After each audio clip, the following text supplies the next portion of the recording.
بسم الله الرحمن الرحيم. In the name of Allah, most gracious, most merciful. أرأيت الذي يكذب بالدين فذلك الذي يدعو اليتيم ولا يحض على طعام المسكين فويل للمصلين الذين هم عن صلاتهم ساهون.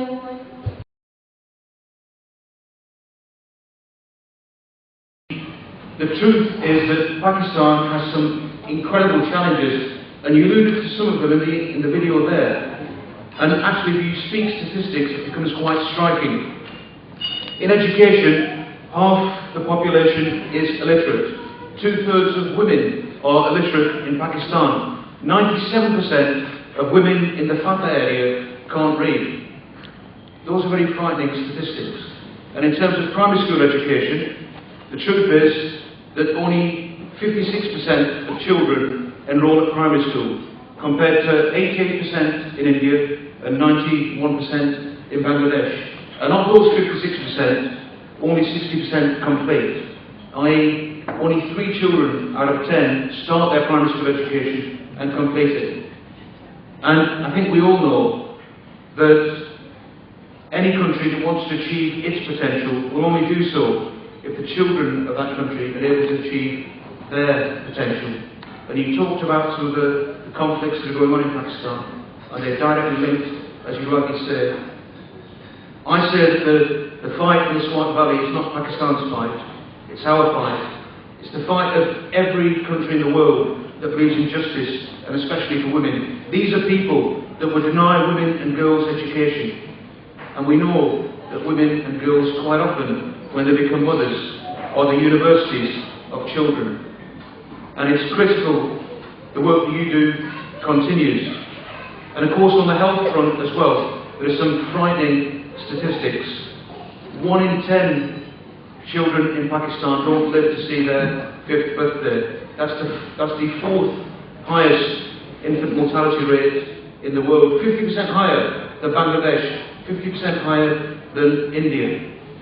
And 2/3 of people in Pakistan don't have access to tap water. And that's why I'm very proud that we have a government in this country that is willing to support both education and in health. And our biggest programme on education anywhere in the world is in Pakistan, £250 million over the next 5 years. And in addition, we just increased our overall aid to Pakistan, which over the next 4 years will be $665 million, which will make it our 2nd biggest programme anywhere in the world. And I think the linkages that you speak of are quite obvious, that education is not just important in Pakistan, but when Tony Blair became Prime Minister here, en route, somebody said, what are your 3 priorities? And he said, education, education, education.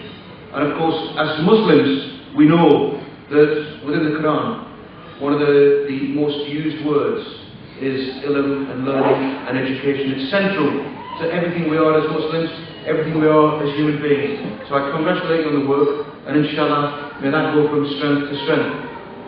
I really am hoping that you might be able to, even these difficult times, and we know that there's a global downturn, really put your hands in your pocket, because the truth is, no matter how hard this country is hit, it pales into insignificance when compared with the developing world and how hard people are being hit there.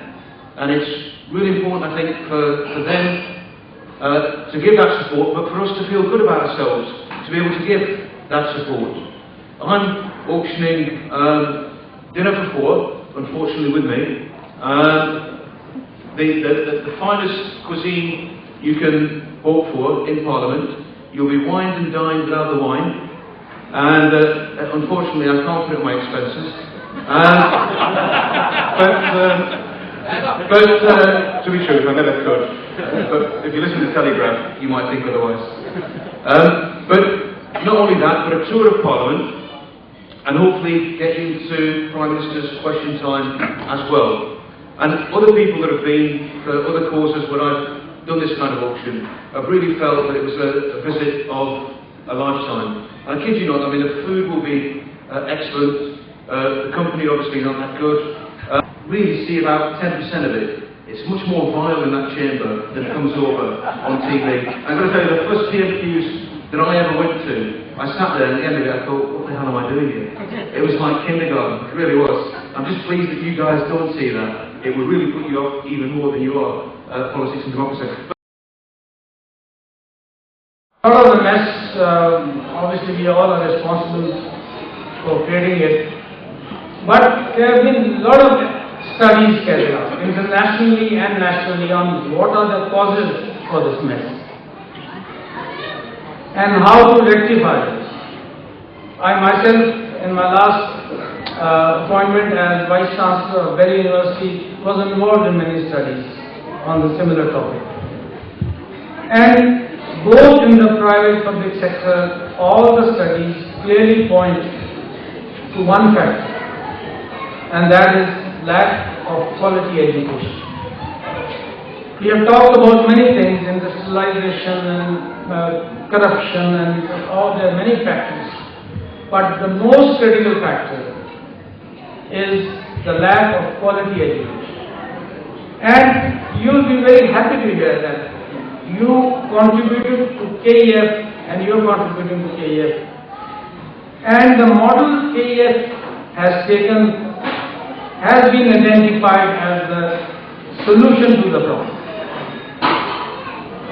It's not that you are able to provide education. There are nearly 170 million people in Pakistan. 50% of these are youth, and they need universities and schools and for education, which are not there. The number which the public sector, which the government can provide and which the private sector can provide, are far less to take the right steps. A task force is set up, they come up with recommendations on what to do, and the plan for next 10 years, and in 2 years the plan is already done. Because yes, there are not enough funds, but the major problem is that they are not implemented. The will to implement is that. Now the private sector is making some contribution, the NGOs are making some contribution, the people contributing to madrasas in a big way, the people contributing to some uncontrolled religious education, the people contributing to all sorts of things. But the answer lies in giving international level education with the right touch of religion. And that formula is the one which only KEF is. And it has been clearly identified that our vision, which General Rahim and his team thought of 15 years back and you people supported, has been proved right. The quality education to a few is the answer, because you cannot give it to everyone. But right now we are providing this education to just a handful of people. Very active in Pakistan. A lot of discussions have taken place in the last 6 months, 1 year, and there are a lot of initiatives, many initiatives which have been launched. Firstly, we have to maintain and improve the quality of our institutions. That is the main focus. And in order to do that, obviously we need